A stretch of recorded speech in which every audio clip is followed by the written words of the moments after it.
eu falava para vocês dos objetivos do Qigong, que estão relacionados, por exemplo, à saúde, ou seja, pessoas que estão portando alguma disfunção física, alguma doença e querem se livrar dessa doença, ou pessoas que querem manter uma saúde elevada, pessoas que são praticantes de artes marciais de qualquer modalidade, também pode ter benefícios tremendos com o Qigong, porque o Qigong vai ajudar esta pessoa a se colocar melhor, a ter mais energia, a ter mais força, a ter uma qualidade, né, de prática de arte marcial imensamente superior, isso vai ajudar bastante. Pessoas que querem utilizar o Qigong como uma prática que vai intensificar os seus exercícios mentais, o seu intelecto, sua capacidade de concentração, sua capacidade de raciocínio, sua capacidade lógica, e pessoas que buscam o Qigong para uma evolução interior ou um desenvolvimento espiritual. Então nós falamos bastante sobre estas coisas, depois eu passei algumas técnicas de Qigong, então hoje a gente vai avançar nesses princípios fundamentais para que quando você estiver praticando o Qigong, você colha os melhores resultados possíveis. Então, para começarmos a nossa aula de hoje, eu quero falar de 3 ingredientes fundamentais do Qigong. Primeiro, o método. Segundo, o mestre. Terceiro, o aluno. E quero dizer para vocês que esses 3 ingredientes são de vital importância e que você deve tê-los na prática do Qigong. E eu quero explicar o que são, na verdade, cada um desses ingredientes. Primeiro, o método. O método é o que você está utilizando, ou melhor, o que você está aprendendo ao longo deste curso. Como assim? Eu vou ensinar para vocês algumas técnicas, por exemplo, a técnica do abraçar a lua, a técnica de empurrar a montanha, a técnica de abraçar a árvore e assim por diante. Cada uma dessas técnicas consiste, no fundo, em um método a ser praticado. Estes métodos, eles são os mais diversos possíveis. Mesmo porque, dentro da tradição chinesa, os chineses, eles são muito criativos.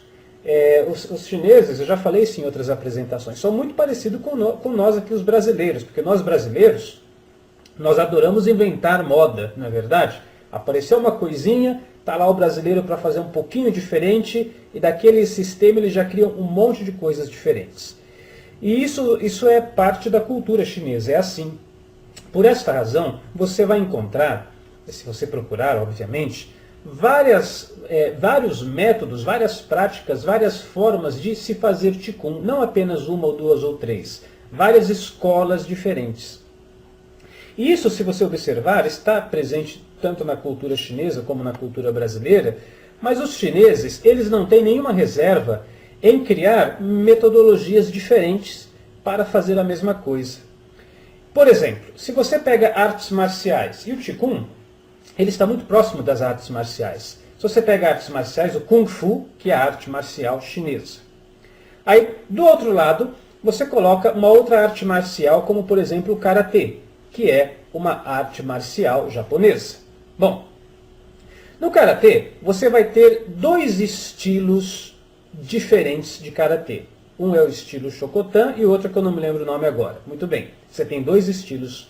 E aí isso marca, ou melhor, isso revela, né, a personalidade do japonês, que são pessoas muito centradas, muito disciplinadas, muito sistemáticas. Já no Kung Fu, quantos estilos de Kung Fu existem? Aí você perde a conta, né? Só os oficiais, no mínimo, são 300 e alguma coisa. Agora, quando você pega os estilos oficiais e os estilos não oficiais, aí você chega na casa de 1.000, 2.000 estilos diferentes, porque são muitos estilos. Então está lá o chinesinho meditando, aí ele vê um macaco pendurado no galho, ele vê os movimentos do macaco e fala, eu vou inventar o Kung Fu no estilo do macaco. Né? Aí outro está lá na beira do rio, observando os pássaros voando e fala, eu vou inventar o estilo da garça, e assim vai. Né? O outro vê o sol nascendo na linha do horizonte, ele fala, eu vou inventar o estilo do Kung Fu do sol. Né? E, então não tem limite, porque isso é próprio do chinês. Então você não vai se assustar Se você estiver aprendendo algumas técnicas de Qigong aqui dentro do nosso método, e de repente você vai em outro lugar e as pessoas estão ensinando movimentos diferentes, estilos diferentes, e isso faz parte da cultura chinesa.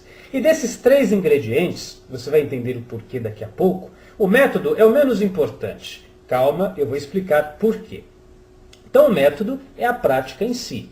Na aula número 1 eu falava, por exemplo, de empurrar o céu. Então você estende o braço inspirando, quando chega no alto, empurra as mãos para cima, vai descendo os braços devagar e vai expirando. Depois posiciona a mão de novo, inspira, vai olhando para o céu, quando as mãos chegam no alto, empurra o céu e vai descendo as mãos expirando. Isso é o método. E são várias técnicas. O mestre, o que é o mestre?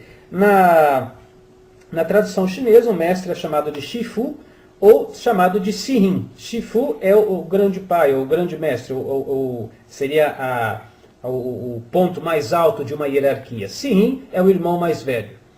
E o mestre pode ser um praticante de Qigong que você tem aí perto de você. Eu posso aqui estar atuando como mestre nesse momento, transmitindo para você técnicas. O mestre pode ser um livro de Qigong que você tem em mãos, que você vai estar aprendendo com esse livro. O mestre pode ser, de repente, um DVD que você compra, ou os vídeos que você vai estar assistindo aqui no nosso curso. O mestre seria a fonte transmissora do conhecimento.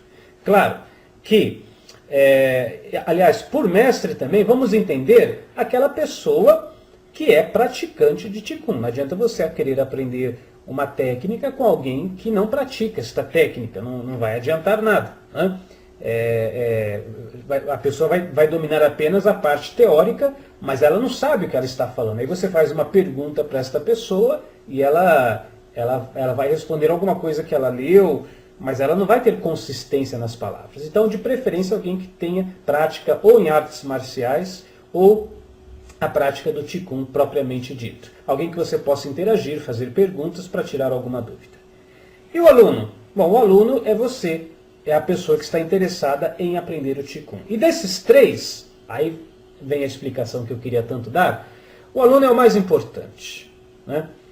Existe um provérbio chinês que diz o seguinte: é muito difícil encontrar um mestre. Ou melhor, é muito difícil encontrar um bom mestre.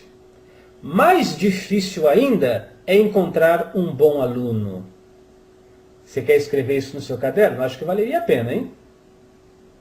Vou repetir para você anotar. É muito difícil encontrar um bom mestre.